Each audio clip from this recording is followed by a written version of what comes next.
Komolskį iš Sankt Peterburgo, pirties mokyklos įkūrėja, pirties mokytoja ir Paryžiaus seminaras Dvaro pirtyje.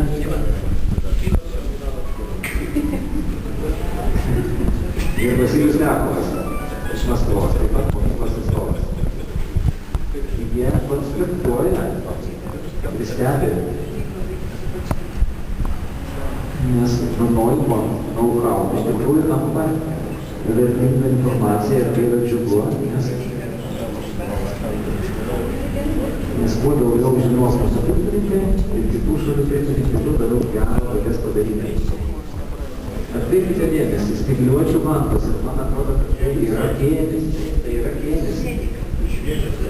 tai yra šviežias kėnis, o tai reiškia, kad Vladas palaiko ryšį, kaip ir senais gerais laikais, su užsienio pirmininkais, su Kauno botanikos sodu. Ne, tai turi rėmėją.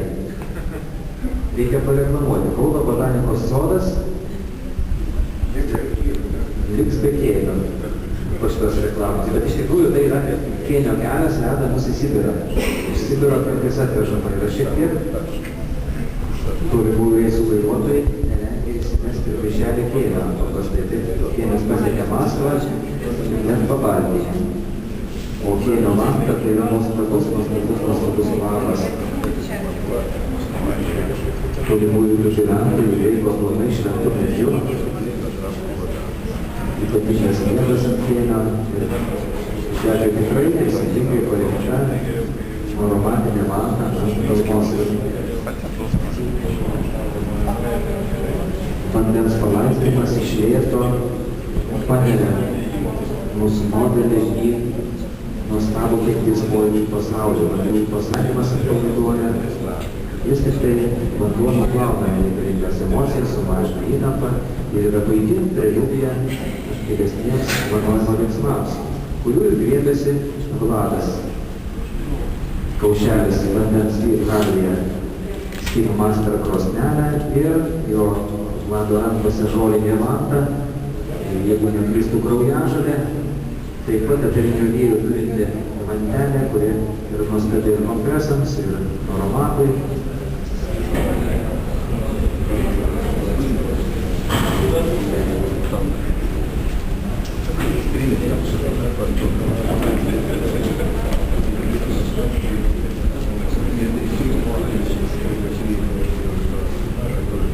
Kokia skausminga veido išraiška. Kas bent taip. Turbūt matau pipaną. Nors man atrodo, kad kavinė iššilo ir jau nebėra tokios aktyvios kondensacijos, kokie buvo pradžioje. Gal ir geras sprendimas buvo organizatorių pastatyti tą eksperimentinę savęs vanojimas ir tas savęs vanojimas taip ir liko šitoks mistinis veiksmas ar karo uždangos. Gal tai ir yra neblogai, o Vladas šiuo metu demonstruoja gražų malonėlį, viešą malonėlis prakaitom ir tikrai gražus, brandus vanojimo veiksmas, įlydi sąnarių patempimas, kelio sąnarys, masažo elementas. Ir štai yra tikrai originalus, sakyčiau, autorinis. Patempimasis prie žaibūno, persukančią tekstūrą, išlenkiant jį, tiesiog ištiesinant. Nenustebčiau, jeigu žmogus pavartotų man yra centimetrų aukštesnis.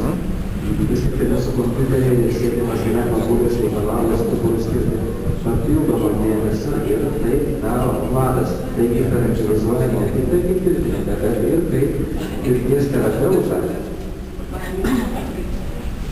Ir be abejo, jo trispalvė kepurė vasario 16 dieną, pavyzdžiui, žiūrisi ir tikrai charakterizuoja jį kaip net ir pirties scenaristą.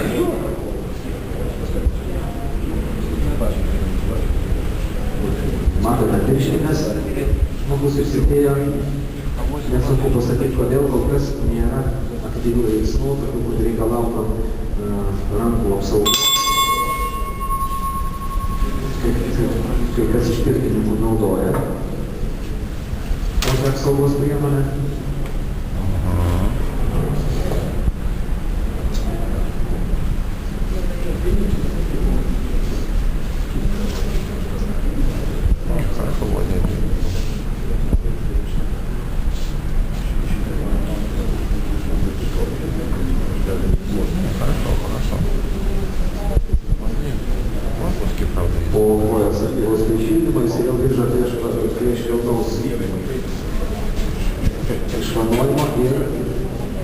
skliaušės lankos judesys, perėmės į savo aštuoniukę ir galva pasiterės netgi aštuoniukę, kuri yra įrėminis Dmitrijaus Dobrovolskio Ščevičių čempionatą triukas labiau būdingas sausoms ir rimtiems girtims. Ir štai įdomus užduotinis manevras, retai pasitaikantis. Pirtininkų tarpe leidžiantis vienu metu pateikti ir batus ir kryžkaulio zoną. Viešo technika, labai veiksmingas judesys. Iš tikrųjų, man demonstruoja kaleidoskopą pirties technikų, grinai per vieną minutę pademonstravo bent 5 brandžių judesių, o tai yra vis tik tai geras, sakyčiau, toks sportinis rezultatas ir tikrai smagu, įdomu žiūrėti. Tai yra ne tik tai malonumas modelių, bet ir neblogas renginys mums.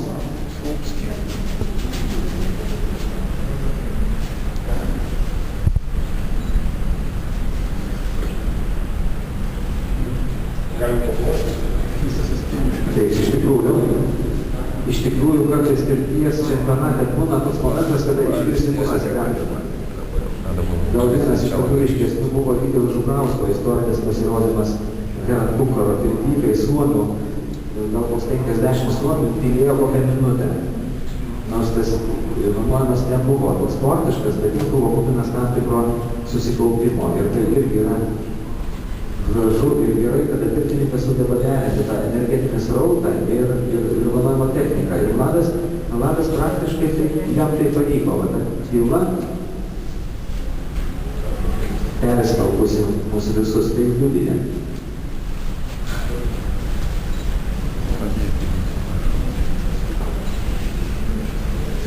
Ir tai, ko gero, yra antras vanojimas šiame čempionate, kada šilumą garo jaučiame ir mes. Tiesiog ta energija garo persmelkia ir mus ir pradeda jaustis. Tai ritmika, tai yra Norberto Šiūno išstojimas ir dabar štai Vlado Jokubausko ir tai liudija, kad žmogus pasiterė su stichijas. Jis kalbasi su jomis, jis jas pakviečia, o stichijos tai negali sulaikyti netgi skirtas.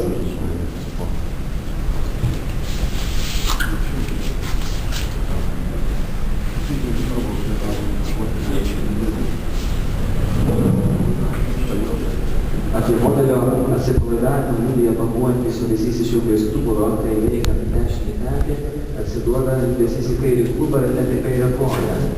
O tai yra geras rezultatas, be abejo, jis šiek tiek sąlygotas ir modelio pareigimo, tai yra jauna mergina, kuri yra lanksti, yra dėkingas pasirinkimas ir Vladas, kaip patyręs, pirtininkas nepadarė klaidos ir parinkdamas modelį.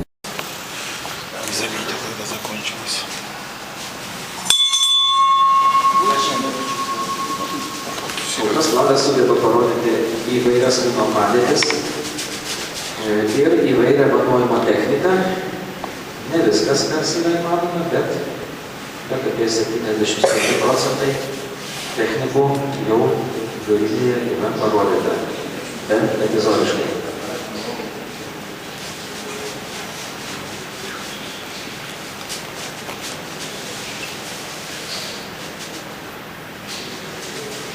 Kol kas nelabai aišku, kur yra metų laikai, kada baigėsi pavasaris ir prasideda vasara.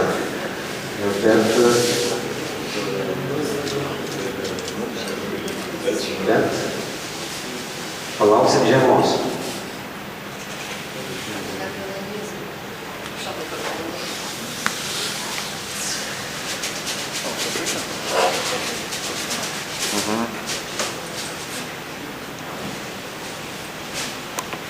Aktyvus pilvo grūdinės vanojimas, įmanomas gerai išjudžius kūną, turint pasitikėjimą pačios modeliais. Pačio modelio. Aišku, rėmenuko buvimas tai yra tam tikra sauga.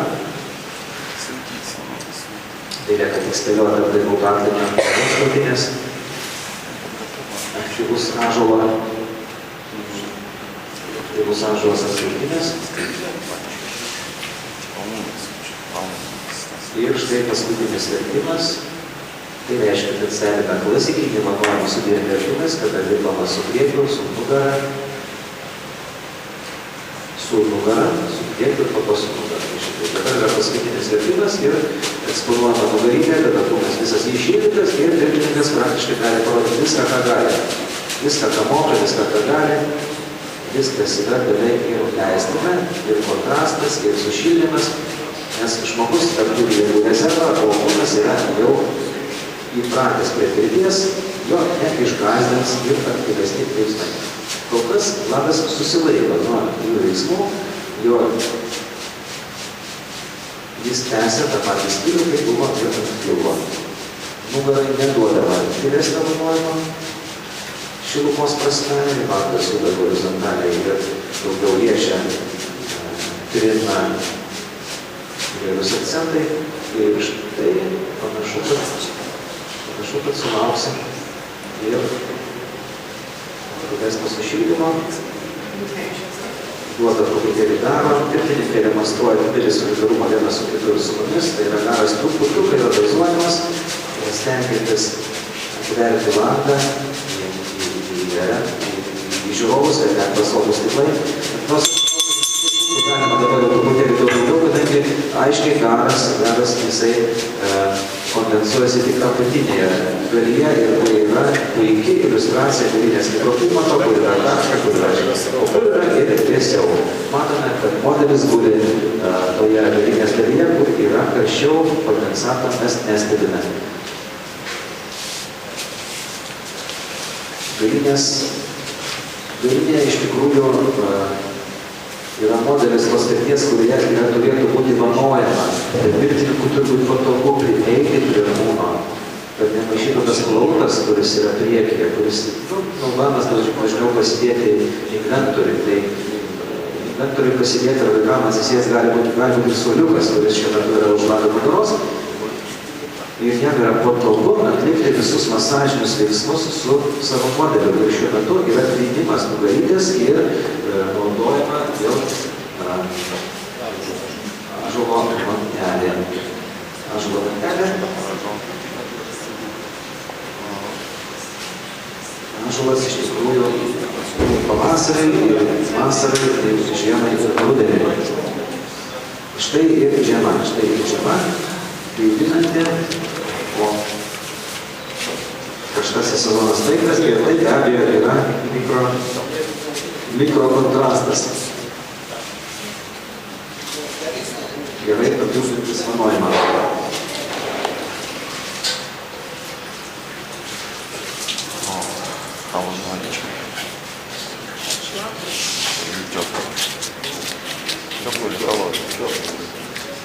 Šaltas sniegas ir šlapia antklodė. Intensyvus kūno atvėsinimas duoda kartu ir vėsaus oro sukeina vantą, turėtų atgaivinti.